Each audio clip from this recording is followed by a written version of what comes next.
Dans le jardin d'Éden, quand Dieu a demandé à Adam de faire tout ce qu'il voulait, sauf manger la pomme, il a fallu que Ève arrive pour l'influencer.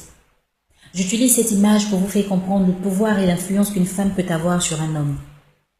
On dit généralement que la nuit porte conseil, mais vous et moi savons que la nuit ne parle pas. C'est la femme qui, dans le lit de son mari la nuit, l'aide à prendre de bonnes décisions. On dit aussi que derrière un grand homme se cache toujours une grande dame. Il s'agit d'une femme à la hauteur. Mais ce n'est pas en portant des talons de 15 cm que tu seras cette femme-là. Regarde le rôle de l'homme. Trouver les moyens humains, matériels et financiers pour subvenir aux besoins de sa famille. Contrairement à celui de la femme, qui est de porter une grossesse, de donner naissance, de donner une éducation pour faire d'un enfant une personne que tout le monde respectera demain. C'est une responsabilité tellement énorme que je ne crois pas que Dieu l'aurait confiée à n'importe qui.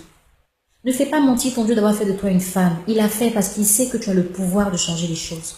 Il suffit juste que tu l'utilises à bon escient. Dieu ne t'a pas donné ta tête pour que tes cheveux, tes yeux, ton nez, tes oreilles et ta bouche aient un support. Il te l'a donné pour que tu l'utilises, pour réfléchir et poser des actes positifs dans la vie de l'homme. Il ne s'agit pas de rentrer dans la vie d'un homme pour lui donner des vices, pour le ruiner, pour lui faire des enfants seulement. Vous n'êtes pas des mères porteuses. Rentrez dans la vie de vos hommes, possédez-les, transformez-les positivement. Faites-leur avoir de l'ambition, de la personnalité. Faites d'eux des hommes de valeur. C'est seulement à cette condition que vous serez des femmes de valeur. Arrêtez de dénigrer vos hommes. Arrêtez de les humilier, de les exposer.